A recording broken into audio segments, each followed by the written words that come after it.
David. Welcome. How are you, sir? Hey, how we doing? I'm good. How's David Stryzewski today? I'm doing fantastic, probably better than I deserve, but Happy New Year to you and the listeners here. And, we got some exciting things here in the news. Yeah, we do. You wrote some things the other day about Bank of America using XRP for 100% of its internal transactions. Explain, if you would. Sure. No question, XRP is a token that Bank of America has been utilizing or did utilize internally. Now, I said 100%. Was it 100% or some amount? I'm not sure, but they were successfully doing it and using it, which is why I consider them actually leaders in this blockchain space. But no, Bank of America was utilizing it for cross-border transfers. Okay. And so this is why they've got hundreds of blockchain patents, not just on Ripple, but on other things. And so I think that they're actually a leader to be watching in this space. But I think if we look at Ripple and understand what has been taking place, I think it's important to recognize that, a lot of these big names that have been out there and saying, this is the weirdest thing in the world, we're never going to do crypto. It kind of sounds like the internet in 1993. I'll never buy anything on that. Right. And here we are with our cell phones in our pocket, hooked up to Amazon or something. So the point is, I think that we're in some early stages places, and the banks right now are actually quickly getting allocated, and they are building relationships right now on the Ripple network because they recognize where the future's headed. So bottom line is, it's not just some passing whim, if you would, when it comes to some of the tokens and blockchains and so on. It's a reality. Absolutely. This is the future. When we think about, money that started out electronic and then gets adapted to life versus money that started out as paper, then we figure out how to make it electronic, and then we figure out how to adopt it to life. The system just has a different process, okay? And so I think when we're looking at the world, we should also understand that, this is not just about like money. This is about the real world has different things that are going to become tokenized. Okay. And so on the Ripple network, you just have the ability to transact in a very efficient way that doesn't just cut off at 5 p.m. and doesn't cost you an arm and a leg to send something. It's very low cost. And so banks recognize this and thank you. And thanks for dovetailing on. I was going to ask, okay, what are the pros to this? And you just mentioned one. What other pros are there?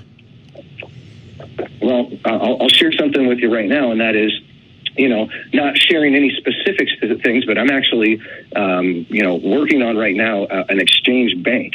And what is the answer that I have with all these, consultants and conversations about the exchange? Oh, just put it on the Ripple network. Just put it on the Ripple network. Just put it on the Ripple network. So there's a lot of great networks and good things that are out there. What Ripple has is just a cross-border relationship that was already established. So, think about it. If you send money to a different nation, they have different rules and laws and tax codes, et cetera. Right. And so you have to think about the cross-border nature and how to comply with them. This has the ability to do that. Okay. And then also you can tokenize assets through things like HBAR or XLM that will, in my opinion, be utilized to tokenize assets like homes and mortgages and businesses and cars and whatever else. I mean, there's so many applications here with the future, but some of these coins are going to work. Many of these coins will not work. I believe the utility function of Ripple actually has a far greater utility function than Bitcoin, which is not fast, is not used regularly for a bunch of transactions, but I do believe has value and will be seen long term as a historically very strong asset that will probably reach $1 million or maybe even higher. When you talk about the exchange of all the different cryptos, which by the way I think has been one of the drawbacks to them, is it's almost like you take 5 different. It's not almost. You have 5 different cryptocurrencies, meaning you have 5 different exchanges based upon their own valuations on a minute by minute, and I'm not exaggerating, minute by minute basis throughout a 24-hour time frame versus things like the dollar and the euro and the peso and I can go down the list. And granted, those have changes as well, but not near as volatile and not the same as what you have on the crypto side. So to be able to exchange one to another, and correct me if I'm wrong, David, but in the past, that's not been done easily, correct? Well, yeah, and candidly, this is why stable coins are so important to understand. And so let me just share something. So let's just say that the U.S. dollar is the standard that the world will continue to work with. Okay. And by the way, with Trump coming in and probably will be leadership and cuts and everything, yeah, it seems very likely we'll continue to do that. And if we can, get proactive with blockchain and not just allow China to do it, because that was what was going to happen, is China was going to be doing all this, then we'll continue to be the world's leader. So a stable coin is basically the U.S. dollar one for one in a coin. So that might be USDC today, which is a coin I use on Coinbase. And so it's just you put your cash in. Now it's a one for one exchange. It's backed up, etc. So don't quote me on it. Look at your own particulars. But the point is that these can be sent as dollars. What Ripple would be is like the railway that the trains run on.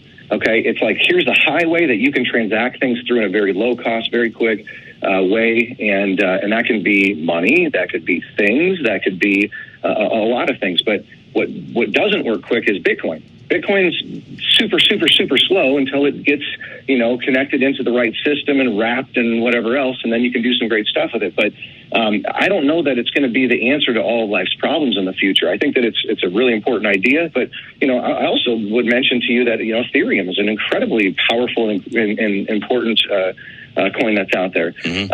And they have this function. They're trying to get the function of life figured out for us. And so you're not going to look at Ethereum as a dollar, quote unquote. You're going to look at this as more like this is the internet that gives you the ability for capacity and function and to be able to do these multi-complex, transactions and ultimately be able to do it with somebody that you don't care who they are. Mm-hmm. Their asset was good. It was peer-to-peer. It was strong and secure. You're in good shape.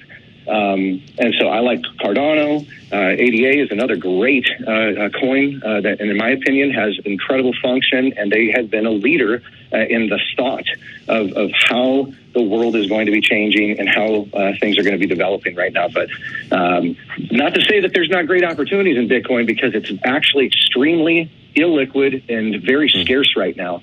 No one sells it. They buy it and keep it, which means that there's not a lot of supply floating around, and we're going to take the next 100 plus years to be mining the last 1 million coins out of 21 million possible. So I think that we could actually see a more stable Bitcoin price. But if I can just do simple math for you here, John, it would say if 94% are out there and everyone thinks that one Bitcoin's worth $1 million, let's just do the simple argument and say, well, that means that one coin right now should be worth $940,000. And if over the next 100 years it's going to take to mine the next 1 million, well, then that's not going to have a whole lot of distribution that's going to be going over the next 100 years. So maybe it does kind of stabilize if you allow the price discovery to happen naturally, as opposed to the pump and dump things that I'm watching right now happen inside of the ETFs, which is a whole nother conversation. So buy on the dips. Got it. Makes total sense. David Stryzewski, Sound Planning Group. David, what's the best way for folks to follow you?